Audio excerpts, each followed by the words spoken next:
겨울에 꽃 본 듯이 기쁘고 반갑습니다. 이 광시라는 광야에 오신 여러분들을 환영합니다. 첫째, 광야의 단계. 애굽이 능력이 임하는 곳이라면 광야는 십자가, 자기 부인 정화의 장소입니다. 애굽에서 사람들은 하나님의 임재를 발견합니다. 권능의 세계, 불의 세계, 하나님의 영광을 발견합니다. 그러면서 그들은 바로의 권세에서 벗어나게 됩니다. 그들은 승리의 삶의 맛을 알게 됩니다. 그들은 기독교가 너무 좋은 것임을 알게 됩니다. 그들은 하나님이 살아계신 분이심을 알게 됩니다. 그들은 하나님을 찾기만 하면 모든 것들이 아무런 문제가 되지 않는다는 것을 발견합니다. 예, 이제 세상에서 우리가 말하는 모형이죠. 애굽은 모형인데 세상에서 우리를 하나님이 구원하시고 능력의 단계를 우리로 인도하셔서 하나님을 알게 하시고 경험을 하게 하십니다. 그런데 이 애굽은 나중심이라는 거죠. 그리고 환난과 고통이 있습니다. 그리고 불완전한 단계라는 것입니다. 근데 이 광야는 애굽이 예수님의 사생애였다면 광야는 공생애로 비유가 됩니다. 근데 애굽은 육성이었다면 이 광야는 이성과 지성애입니다. 그래서 육은 죽이고 영을 살리는 훈련을 하는 것이 광야인 것이죠. 육성도 이성도 다스리려고 하면 되지를 않고 내가 오히려 힘들어 죽습니다. 그래서 이 광야에서 훈련은 생활의 개선이 아니라 신앙의 정립의 훈련인 것이죠. 그리고 우리가 이것을 알고 이 광야라는 영성 발달 과정을 알고 넘어갔으면 좋겠습니다. 그러나 때가 되면 그들은 광야로 가야 됩니다. 그들은 온갖 낙관적인 생각으로 가득 차 있지만 그들은 광야로 가야 됩니다. 이곳은 달콤한 곳이 아닙니다. 고통과 쓴뿌리, 눈물만이 가득한 곳입니다. 애굽은 하나님의 백성이 하나님의 시간이 되었을 때 하나님을 발견하고 자신이 하나님의 자녀임을 알게 되는 곳입니다. 그러나 아직도 그의 본성은 세상의 사람, 육체의 사람입니다. 광야는 주님의 깨우치심을 통해 자신의 본성을 발견하는 곳이며 영에 속한 사람이 되기 위하여 겉사람이 죽음을 경험하는 곳입니다. 이곳에서는 기본적인 생명을 유지하는 것 외에는 모든 요구들이 거절됩니다. 애굽에서 경험했던 은혜의 하나님께서는 이곳에선 무서운 훈련의 채찍을 드십니다. 애굽은 하나님의 은혜로 거저 통과했으나 이곳에서는 자기의 정과 욕심을 십자가에 못 박고 순종하지 않는 사람은 아무도 광야의 바깥으로 나가지 못합니다. 네, 저나 여러분이라 동일하게 하나님한테 혹독한 훈련을 받았을 줄 믿습니다. 저도 은혜를 받고 너무 기뻐서 좋았는데 그 다음에 닥쳐온 것은 고통과 쓴뿌리, 눈물이었어요. 세상에. 그 광야의 기쁨은 잠시고 애굽의 기쁨은 잠시고 광야에서 받는 훈련은 진짜 혹독해요. 처절하게 피 흘리기까지 싸우지 않으면 견딜 수 없는 것이 이 광야예요. 왜 그렇게 하나님이 우리를 그렇게 만드시는가? 육은 죽이고 영은 살리기 위해서 이렇게 훈련을 시킨다는 겁니다. 그래서 이 광야에서는 자신의 죄성을 발견하고 자아를 발견하는 단계라고 말씀하고 있습니다. 그래서 이성과 지성으로 하나님의 말씀을 배우는 단계라는 것이죠. 그리고 육성과 사실, 이성을 떠나서 영성으로 나아가는 길을 우리에게 알게 하신다는 것입니다. 그래서 겉사람을 정화시켜서 새 사람으로 창조하신다는 것입니다. 그래서 영적으로 거듭나게 하는 단계라는 것입니다. 애굽에서 방언을 했든 예언을 했든 투시를 했든 입신을 했든 기적을 행했든 수많은 병을 고쳤든 이곳에서는 자신의 고집을 주님께 굴복시키지 않고는 한 걸음도 앞으로 나갈 수가 없습니다. 애굽에서 기적을 맛보고 이스라엘 백성들은 신이 납니다. 그러나 그들은 자신들의 속에 무엇이 있는지 모릅니다. 아직 자신들이 주님을 섬길 준비가 되어 있지 않음을 모릅니다. 아직 자신의 속에 처리받아야 할 수많은 악의 목록이 있다는 사실을 알지 못합니다. 그래서 하나님은 그들을 광야로 인도하십니다. 주님이 요단강에서 성령이 임하신 후에 성령께서는 예수님을 광야로 인도하십니다. 그것은 우리 모두에게 적용되는 영적 여정의 모형을 보여주시는 것입니다. 예. 우리는 요즘에 새벽 예배를 통해서 출애굽 단계에서 성막에 대해서, 해막에 대해서 공부를 하고 있습니다. 근데 그 해막이 번제단을 통과해서 물두멍을 통과하고 분향단이 있으며 떡상과 등대가 있는 이 의미를 우리는 다 배웠어요. 그래서 유형의 교회가 있고 무형의 교회가 있다고 말을 하는데 우리 이 육신의 성전이라는 것은 무형의 교회라고 말합니다. 근데 우리가 하나님과 지성소에 가서 만나기 위해서는 내가 성전이 돼야 되는 거예요. 즉 하나님의 성품이 내 속에 있어야 하나님과 직접 대면하고 하나님과 소통하고 교통하고 동행할 수 있다는 것이죠. 이 훈련을 하는 것이 바로 이 광야예요. 광야. 이스라엘 백성들이 출애굽해서 광야에서 훈련받았던 이 모습이 우리에게도 동일하게 오늘 이 시대에 적용되고 있다는 것입니다. 다윗도 요셉도 야곱도 아브라함도 모든 하나님의 사람들은 광야를 통과합니다. 이 시대에도 그 하나님의 법칙은 여전히 모든 사람들에게 적용됩니다. 누구나 애굽에서 약간의 권능과 승리를 맛보고 그 다음엔 참 하나님의 백성이 되기 위해 광야의 훈련을 통과합니다. 물질훈련, 애정훈련, 명예훈련, 성품훈련 등 우리가 애착을 갖고 있는 것을 하나씩 십자가를 통과하게 하십니다. 네. 우리가 쉽게 얘기해서 이제 아브라함도 있고 이삭도 있고 야곱도 있지만 야곱이 한번 혹독하게 경험한 것 같아요. 외삼촌 집에서 자기가 거짓말했던 것을 또 외삼촌한테 당하고 그것을 자꾸 훈련받아 성품을 성화시키는 훈련 과정을 우리가 자세히 알고 있습니다. 그리고 돌베개를 베고 사닥다리 오르내리는 천사를 보았지만 역시 광야 훈련을 받습니다.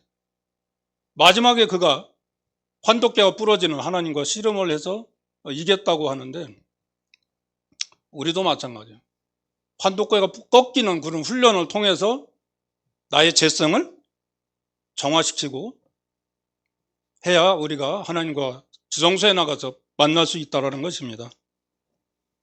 빨리 깨닫고 순종하여 광야 2단계, 3단계 이렇게 발전하여 가는 사람도 있으며 억울하다, 내가 왜 당해야 돼, 저가 나한테 그럴 수 있어 하면서 오랫동안 광야의 낮은 곳에서 고통당하는 사람도 있습니다.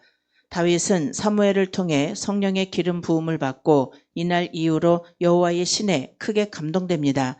사무엘상 16장 13절에 사무엘이 기름불을 취하여 그 형제 중에서 그에게 부었더니 이날 이후로 다윗이 여호와의 신에게 크게 감동되니라. 사무엘이 떠나서 라마로 가니라. 다윗은 신이 납니다. 오, 이 감동, 이 기쁨, 나는 기름 부은 왕이 될 거야. 그러나 그는 광야로 갑니다. 그에게 사울의 창이 날아옵니다. 그는 왕자에 오르는 대신에 굴 속으로 도망갑니다. 사무엘상 24장 3절에 길가 양에 우리에 이른즉 굴이 있는지라 사울이 그 발을 가리우러 들어가니라. 다윗과 그의 사람들이 그 굴 깊은 곳에 있더니 예. 다윗이 사무엘에게 안수받고 기름 부음을 받은 다음에 기뻐서 좋아했지만 그 역시 광야로 나가게 됩니다. 그래서 아굴람 굴에 들어가서 겪었던 일들을 시편에 시로 써서 우리에게 보여주기도 합니다. 왜 애국과 광야를 통과시키려는지 아십니까? 육성과 이성을 죽이기 위해서 그래요.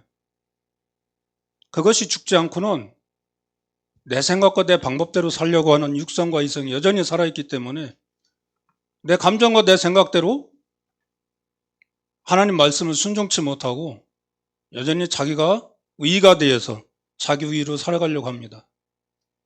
왜 선악과의 비밀에서 아담과 하와가 선악과를 따먹고 눈이 밝아져가지고 그전엔 눈이 멀었을까요?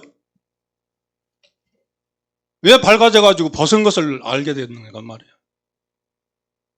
원래 선밖에 없었는데 악이라는 것을 알게 되었다는 거예요. 근데 사단이라는 존재는 없는 것을 있는 것처럼 그럴듯하게 보암직하고 먹음직스럽고 지혜롭게 할 만큼 탐스럽게 얘기를 해서 거짓말로 우리를 하나님을 믿지 못하게 만든다는 거예요. 말씀을 순종하지 못하게 만든다는 거죠. 그게 우리의 육성과 이성이라는 건데 그것을 우리는 육성과 이성을 죽이고 영성으로 나아가기 위한 방편으로 우리를 광야로 훈련시킨다는 겁니다. 환희의 춤 대신에 그는 살아남기 위해 미친 짓을 합니다. 사무엘상 21장 10절에서 15절. 그날에 다윗이 사울을 두려워하여 일어나 도망하여 가드왕 아기스에게로 가니 아기스의 신하들이 아기스에게 고하되 이는 그 땅의 왕 다윗이 아니니까 우리가 춤추며 이 사람의 일을 창화하여 가로되 사울의 죽인 자는 천천히요 다윗은 만만히로다 하지 아니하였나이까 한지라. 다윗이 이 말을 그 마음에 두고 가드왕 아기스를 심히 두려워하여 그들의 앞에서 그 행동을 변하여 미친 채 하고 대문짝에 그적거리며 침을 수염에 흘리매 아기스가 그 신하에게 이르되 너희도 보거니와 이 사람이 미치광이로다. 어찌하여 그를 내게로 데려왔느냐. 내게 미치광이가 부족하여서 너희가 이 자를 데려다가 내 앞에서 미친 짓을 하게 하느냐. 이 자가 어찌 내 집에 들어오겠느냐 하니라. 그는 왕위에 오르기 전까지 광야에서 왕이 되기 위한 수업을 받습니다. 미리암은 춤을 춥니다. 출애굽기 15장 21절에 하나님을 찬양하라. 그는 말과 그 탄 자를 바다에 던졌음이로다. 그러나 그 찬양하던 입술의 침이 마르기도 전에 그들은 원망의 말을 토하고 미리암은 넘어집니다. 그녀는 불평하다가 문둥이가 됩니다. 베델의 하나님을 경험한 야곱, 그는 감격합니다. 창세기 28장 16절에 여호와께서 과연 여기 계시거늘 내가 알지 못하였도다. 그러나 그는 광야로 갑니다. 놀라운 꿈의 사람 요셉, 그러나 그는 광야로 갑니다. 주님의 손에 붙들린 바울, 그 빛에 거꾸러진 바울, 그러나 그도 광야로 갑니다. 주님께서 아브라함에게 말씀하십니다. 본토 친척 아비집을 떠나라. 내가 내게 지시하는 곳으로 가라. 아브라함은 순종하고 그곳에 도착합니다. 그곳에 기근이 옵니다. 주님께 순종하자 기근이 옵니다. 그는 광야를 경험합니다. 그리고 그가 광야에서 나오기까지는 많은 시간이 걸립니다. 애굽에서는 하나님의 살아계심을 발견하고 광야에서는 자신의 죄성을 발견합니다. 네. 여기에 나와 있는 아브라함이나 야곱, 요셉, 다윗이나 이 바울도 동일하게 훈련을 받았다고 그래요. 저도 이 훈련 가운데 울기도 많이 울었어요. 육체적으로도 그렇지만 정신적으로도 많이 힘들었고 물질적으로도 또 힘들었고 또 심지어는 애정훈련까지 또 거쳐야 했어요. 이 갈라디아서 2장 24절에 이 바울이 고백한 거 있죠. 그리스도의 사람은 정욕과 탐심을 십자가에 못 박았느니라. 그 괴로울 때마다 그 말씀을 떠올리게 하시더라고요. 근데 그게 쉽게 안 박아져요.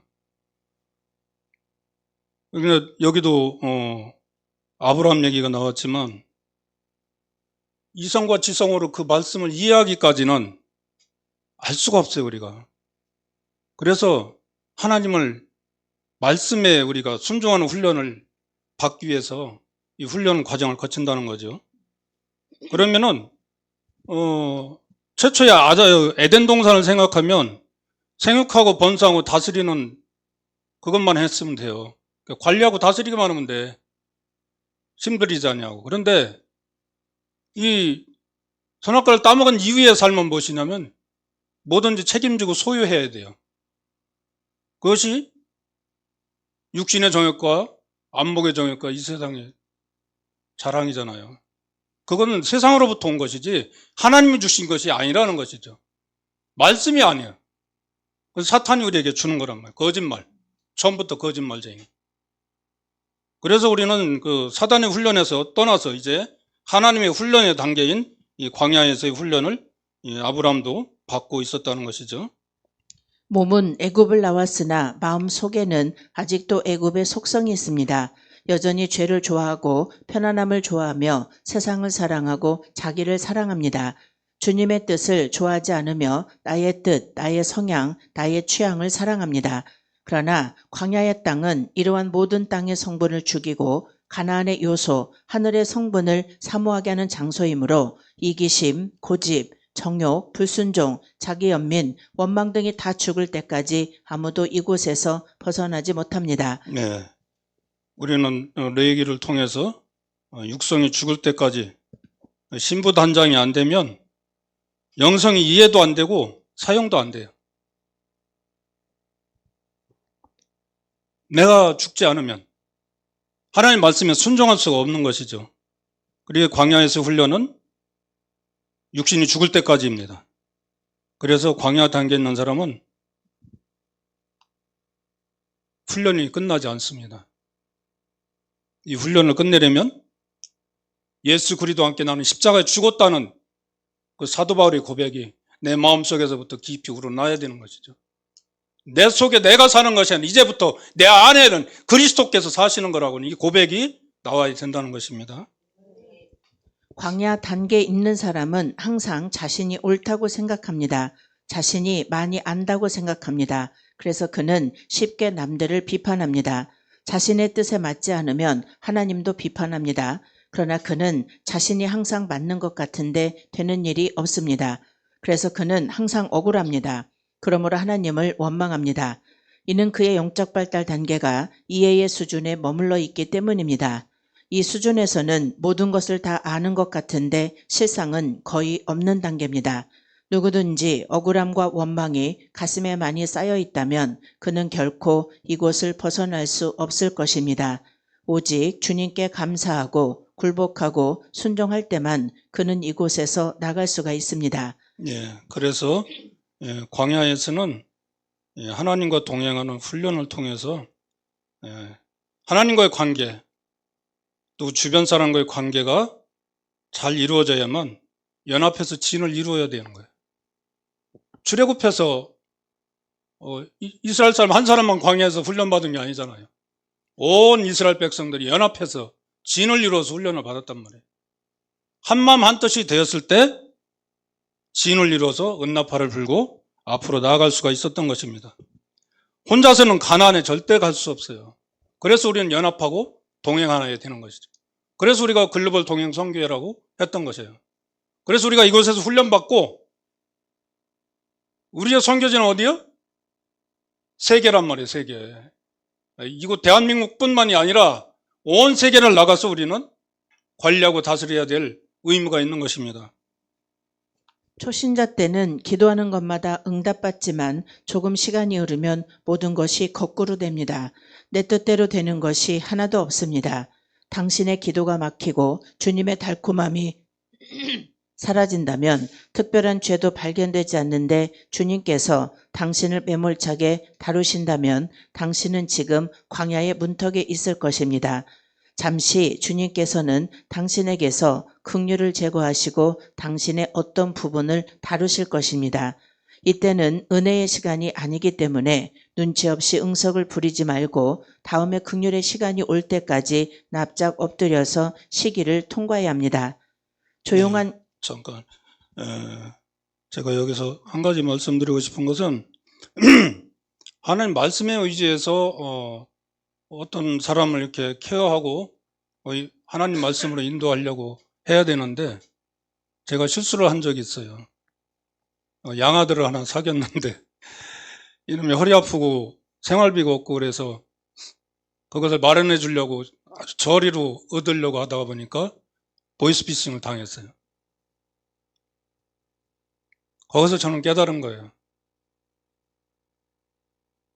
육신의 어떤 것으로 하지 말고 말씀으로 훈련을 시켜서 그에게 믿음이 생기도록 해야지 물질로 하면 안 된다라는 교훈을 얻었어요. 조용한 기도를 할 때 애굽인들은 잠을 자지만 광야인들은 잡념이 많습니다. 그들은 생각이 복잡합니다. 광야에서는 모든 것들이 복잡해집니다.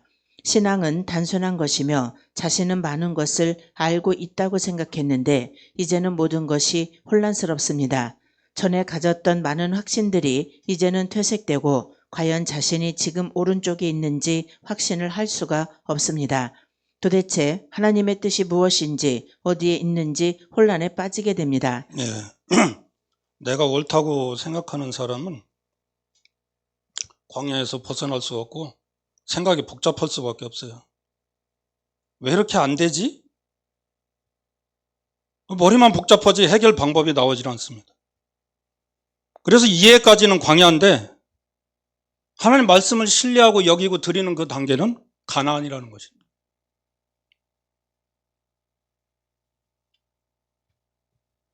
그러나 기억해야 할 것은 당신이 헤매고 방황하며 이해할 수 없는 순간에도 하나님의 가르치심과 인도하심은 계속 이루어지고 있다는 것입니다.